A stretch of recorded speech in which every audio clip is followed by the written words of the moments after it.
Hey everybody, I'm Mark Garcia, Director of McCormick Kitchens, and I want to show you how to make seafood easy.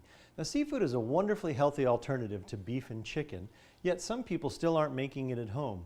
We hear lots of reasons why, but the most common is that people think it's just too hard to make. But with the right flavors, especially the high-quality field-fresh herbs and spices of McCormick, it really isn't. For instance, let's take this beautiful and delicious Asian sesame salmon. It literally takes less than 30 minutes from prep to table. Now, salmon's an extremely versatile fish. It can be poached, grilled, baked, steamed, or stuffed. Today, however, we're going to bake it. So first, we'll need the perfect herbs and spices because salmon is so rich in omega-3 oils and has a great buttery texture, it works very well with the Asian flavors. And this McCormick Recipe Inspiration Sesame Salmon works with the natural flavors of salmon rather than covering them up. Now, recipe inspirations are great because they come with the recipe and the pre-measured spices, so a lot of the prep work has been done for you.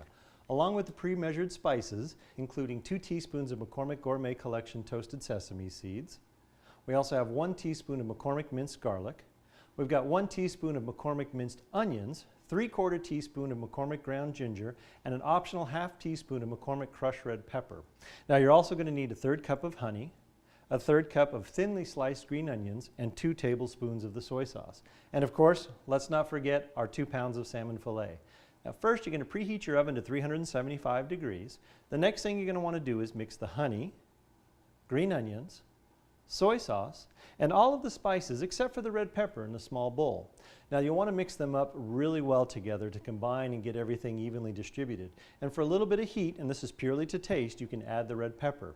If you don't want the heat, you can certainly leave it out. Now next, place the salmon into a 13x9 foil-lined baking pan, and then you'll want to spoon the mixture over the salmon like this. You can see how I've got everything covered up nicely here. A little bit's going to drip on the pan, but that's okay. You'll want to make sure that you baste the salmon occasionally while it's cooking. That'll keep the mixture all over. We're going to bake the salmon for about 20 minutes or until the flesh flakes easily with a fork. Let's get this right in there. Now, ideally, the first step in the seafood selection process is finding a really great local fish market. Your local supermarket or the fish department at your local grocery can be an excellent source here. Now, let's check on our salmon. Well, you can smell the honey, the soy sauce, all those herbs and spices.